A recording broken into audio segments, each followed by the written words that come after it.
Hey there, friends, and welcome back to another 3-Minute Thoughts. My name is Derek, and in the next 3 minutes, we're going to start a new book of the Bible, the book of Proverbs.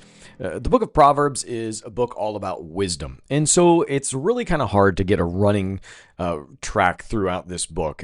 It doesn't read like a narrative. It reads like a bunch of kind of one-liners, and so try not to put this book together like a story.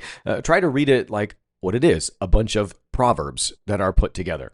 For instance, Proverbs 1 verse 7 says, "The fear of the Lord is the beginning of knowledge. Fools despise wisdom and instruction." That sentence can kind of stand alone. Now, when you read it in the context of the rest of the Bible, you understand that wisdom is all about who God is. And so if God is wisdom and fools despise wisdom, they're actually despising God. See, that's how you kind of put these things together. All right, we're going to look at chapters 1 through 3. Proverbs chapter 1 introduces the why behind the book of Proverbs. It's not just a collection of tips and tricks. It's not merely a bunch of one-liners, but rather it's an invitation into a wise and godly life. Remember, overlay the presence of God and who Jesus is on top of all of these proverbs, and you'll understand a little bit more clearly exactly what these are getting at. In chapter 1, Solomon warns his son, and us today as well, not to fall in with sinners, especially those who use others for selfish gain. The chapter is going to end with Lady Wisdom, air quotes there, you can't see them, Lady Wisdom calling out in the streets, offering guidance to anyone willing to listen.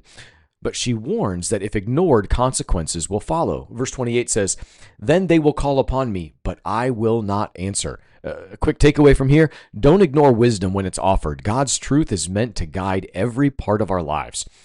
Proverbs chapter 2 is all about the search for wisdom. This chapter is going to paint wisdom as something we must pursue with a great passion. It's not handed out cheaply. It's minded. It's mined out. It's treasured.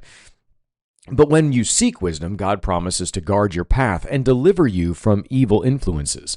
Wisdom is also protection from evil, from the forbidden woman in verse 16, and from the way of death in verses 18 and 19.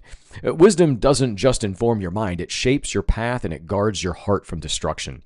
And then in chapter 3, it's packed with familiar verses and some pretty deep truths.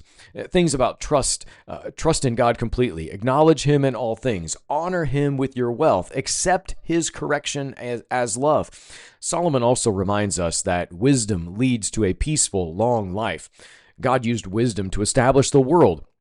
So when you walk in it, you align your life with how God made the universe to work. Real security and direction come not from control, but from surrendering to God and walking in His wisdom. That's it for today. Be well, friends.